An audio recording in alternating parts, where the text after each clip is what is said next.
Welcome to the debate.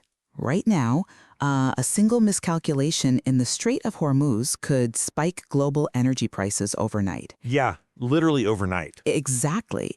And when you're facing a threat that catastrophic, the question is, do you swing a sledgehammer to neutralize it instantly, or do you painstakingly negotiate to avoid, blowing up the very system you're trying to protect? Well, I'd say if the system is actively being weaponized against you, the sledgehammer isn't a loss of control. Sometimes it's actually the only form of control you have left. Right. And that tension is exactly what we're looking at today. We are watching this conflict between the United States and Iran fundamentally reshape global politics. I mean, you read the Reuters reports, and it's just daily tactical movements, proxy skirmishes, oil market disruptions. And massive, very real fears of escalation. Yes. But beneath all those headlines, there is this profound philosophical clash governing how a nation even navigates an existential crisis like this. And it really comes down to the personalities, right? The instincts of leadership. Mm-hmm. You look at how the U.S. addresses an adversary like Iran, and you can map it directly onto two entirely distinct historical archetypes. Right, the Trumpian versus the Lincolnian models. Exactly. You have the approach defined by someone like Donald Trump, which is instinctive, it's unpredictable, it demands absolute dominance. And then you have the approach of Abraham Lincoln, which is far more methodical, deeply burdened by the moral weight of conflict, prioritizing long-term justice over immediate satisfaction. Yeah. Now, I'll just say right up front, I tend to view these crises through that methodical, restraint-driven lens. From that Lincolnian perspective, war has to be a tragic last resort. A very heavy burden. Right. It requires agonizing over the consequences, being heavily constrained by ethics. You have to recognize that the careful, principled application of power is what actually preserves stability. See, and I look at the reality of the Middle East and I lean heavily into the necessity of raw, unapologetic deterrence. Even with the risks. Especially because of the risks. In a highly dangerous world, projecting absolute strength and utilizing decisive force, they aren't moral failures. They are necessary tools of control. It's how you prevent much larger, far more devastating conflicts. Okay, but let's lay out the foundation of what it actually means to lead with restraint. War is never a clean, isolated event. Sure. I mean, this was central to Lincoln's entire personality as a leader. He spent nights pacing the telegraph office, reading casualty lists. He fully internalized the horrific, bloody cost of his orders. He felt the weight of it. Every single decision to escalate has to be meticulously weighed against human life. And the problem with relying purely on unilateral force, which, we constantly see debated in the current Iran context, is that unchecked aggression inevitably invites endless conflict. You might secure a momentary tactical advantage by, say, bombing a facility, but control achieved through brute force and fear is temporary. But it is control. Barely. Enduring stability requires legitimacy. It requires the international community to recognize the justice of your actions. See, I hear that, but legitimacy is a luxury you can only afford if you're safe. My framework is rooted in the uncompromising reality of the threat itself. But you can't ignore the consequences. Let's look at the Trumpian leadership personality here. It's rooted in the idea that if you don't project alpha dominance, you are going to get fleeced. Or honestly, worse, destroyed. Destroyed is a strong word. But it's accurate. Iran is a demonstrated threat to global security. They do not respect international consensus. They respect leverage, period. Right, leverage is important. In geopolitics, when you are dealing with an adversary that funds proxy armies, that pursues nuclear capabilities, hesitation is not thoughtful. It is dangerous. Well, the fundamental rule is that weakness invites aggression. You just don't get bogged down in endless hand-wringing or international committees. Decisive, overwhelming moves like economic blockades or undeniable displays of military superiority, that is what actually controls the situation. Let's just be honest about statecraft here. Fear works.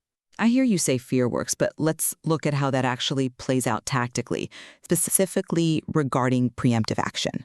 Okay. Your framework suggests the U.S. cannot afford to wait. In the context of Iran, you're arguing we can't wait for a nuclear threat to become fully realized. We have to stop it before it happens. Absolutely. Now, a listener might hear preemptive strike based on fear and immediately think of the fallout from the Iraq War. Well, that's a different... Is it when you act preemptively based on the fear of an emerging threat? The burden of proof has to be astronomically high, or else you immediately launch an unjust war. Waiting for absolute certainty in the modern era means waiting for a mushroom cloud. It just does. You cannot wait for the threshold of weapons-grade uranium enrichment to be crossed. But acting without certainty. Doing nothing or relying on the slow, grinding wheels of the UN is infinitely more dangerous than acting preemptively. This is where the Trumpian instinct actually gets it right. Strong leaders understand that speed and decisiveness save lives. You're equating speed with success, though. You act fast. You don't let bureaucratic delays allow the enemy to bury their centrifuges deeper under the mountains. Okay, but history shows us that's a massive gamble. Let me give you an analogy. Engaging in preemptive war based on the fear of an emerging threat, it's like amputating a limb because of a suspected infection. Okay, but if it saves the patient? Yes, you decisively eliminate the chance of that specific infection spreading, but the action is entirely irreversible, and it often causes far more trauma and systemic damage to the body than the disease itself might have. Impulsiveness carries deep generational regret. Right. But if the lab tests show visible gangrene, you don't wait for a second opinion. You cut. Gangrene is a certainty. Intelligence is often just a best guess. When you have intelligence showing hostile intent, when you see billions being funneled to proxy groups like Hezbollah and Hamas, and uranium enrichment creeping from 20% to 60%, you aren't dealing with a phantom illness. I'm not saying it's a phantom illness. But delay in that scenario doesn't show moral restraint. It shows a lack of resolve. Yes, the amputation is traumatic. The alternative is systemic death. Dangerous is doing nothing. Dangerous is acting without fully calculating the blowback, because when you rush into that preemptive strike, you don't just eliminate a single target. You eliminate the immediate threat. Look at the mechanisms of how Iran operates. Right? They utilize a vast network of proxy militias precisely to maintain plausible deniability. If you strike preemptively, you don't neatly solve the problem. You activate that entire asymmetrical network. You shatter regional stability. You alienate the European allies whose economic cooperation you desperately need for sanctions. And you trigger the exact escalatory spiral you claimed you were trying to prevent. But the control you establish by acting decisively actually dictates the terms of that aftermath. You set the boundaries of that spiral. How? By inviting retaliation? If you hit them hard enough preemptively, you degrade their capacity to activate those proxies in the first place. You establish a deterrence so absolute that they know the next strike will be even worse. But you can't contain the blast radius of that absolute deterrence to just the battlefield. When you project that kind of overwhelming military power, the military strategy instantly becomes a global economic crisis. The economy can absorb. Let's look at the measurable aftermath. The Strait of Hormuz is a channel only 21 miles wide at its narrowest point. Right. A fifth of the world's oil flows through it. As reported by Axios and Reuters, the escalations in the U.S.-Iran conflict directly disrupt those shipping routes. Temporarily, sure. Insurance premiums for commercial tankers skyrocket the exact moment a carrier group enters the Gulf. That instantly translates to worldwide inflation. So how do you justify a strategy of preemptive dominance when it directly punishes the global economy? You justify it because the alternative is an economy held hostage indefinitely. I mean, look, I acknowledge the market disruptions. I do. It's massive disruption. But from the Trumpian perspective, that economic volatility is acceptable short-term pain for long-term gain. Short-term pain? Prosperity does not exist in a vacuum. It requires a foundation of absolute security. By dominating the airspace, by projecting undeniable naval power in the Gulf, you are telling the market, we are securing this route. You simply cannot protect global prosperity without wielding the power necessary to crush threats to it. You're asking us to accept worldwide inflation as short-term pain. But tell that to a population that can't afford groceries or heating oil. The math there is deeply flawed.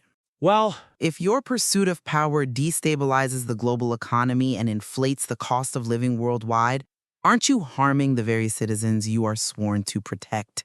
you are protecting them from a far worse alternative. Which is what? Inflation and supply chain disruptions are painful, yes, but a regional war involving a nuclear-armed adversary, or an adversary that decides it can arbitrarily shut down the Strait of Hormuz whenever it wants leverage, that would absolutely devastate the global economy for a century. But military dominance creates its own uncertainty. Let's talk about the mechanism of the markets, actually. Why do markets panic? They panic because of uncertainty. Exactly. Right, so if you execute a preemptive strike that definitively neutralizes a threat, commodities traders can price that certainty in. They can't price in a decade of will they won't they proxy wars. Markets eventually stabilize when it is clear who's in charge. You're assuming markets operate purely on the logic of raw power. But power without responsibility destroys prosperity. I wouldn't call it destroying prosperity. When you wield economic blockades and military dominance as blunt instruments, the art of the deal style leverage where you just squeeze the adversary until they break, you aren't just punishing a regime, you are punishing innocent populations. You're forcing a resolution. Furthermore, this idea that unilateral domination leads to stability ignores human history. Domination invites opposition. It breeds resentment and asymmetrical retaliation. Only if you don't hit hard enough. You park a carrier group there to show you're in charge, and they respond with drones attacking commercial shipping lanes. Your sledgehammer might secure the route for a week, but it guarantees someone will try to blow up the road tomorrow. Cooperation and strategic alliances are what ensure sustainability. Look, cooperation requires a willing partner, and this brings us to the fundamental reality of diplomacy versus force. You talk about cooperation ensuring sustainability, but negotiations simply do not work when the other side does not respect you. They work when they are pursued with patience and backed by a genuine framework of mutual interest. No, talks fail because adversaries exploit the diplomatic process to buy time for centrifuge cascades. That's a very cynical view of diplomacy. It's realistic. Look at the personalities again. A leader focused purely on results, like Trump, looks at an endless negotiation in Vienna or Geneva and sees a trap. Patience isn't a virtue in geopolitics. Patience is perceived as weakness. If you sit at the table while the other side is enriching uranium, you are losing. Diplomacy fails when it is treated merely as a preamble to war, rather than a serious alternative. You cannot demand immediate total capitulation and call it diplomacy. The Lincolnian view recognizes that impatience in statecraft is mere recklessness. Recklessness? Yes! Lincoln understood that you have to bring people along. You have to build a moral and political consensus. If you just flip the board over because the game is taking too long, you lose all your alliances. It's not recklessness if your primary objective is national security. The priority is incredibly simple. Protect your citizens. But at what moral cost? If that means talks end and war begins, so be it. War is not an exercise in ethics or philosophical debate. It is strictly about winning.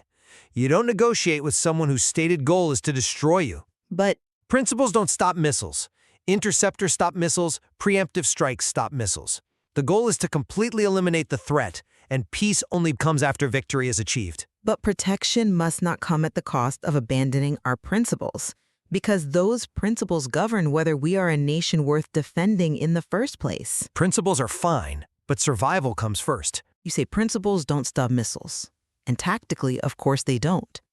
But if we abandon ethics in the pursuit of absolute security, if we decide that the ends justify any means, including preemptive war and economic devastation, we become indistinguishable from the authoritarian regimes we are fighting. War without ethics is destruction without purpose. Winning defines the purpose. Does it? If you lose, your principles are irrelevant because you lack the power to uphold them. The goal has to be the complete elimination of the adversary's capacity to project force. You hit hard, you degrade their infrastructure, and then, from a position of absolute, unquestionable dominance, you dictate the terms of peace. And that right there is a fundamental misunderstanding of how lasting peace is built. You're looking at the wrong variable. How so? The goal cannot merely be the elimination of the threat. It must also include rebuilding stability. We leave you with this to consider. The next time you see the stakes rising in global geopolitics, ask yourself, when the threat is imminent and the pressure is building, is true stability born of the unyielding power of the sledgehammer? or the unwavering, principled patience of turning the valve? Thank you for joining us on The Debate.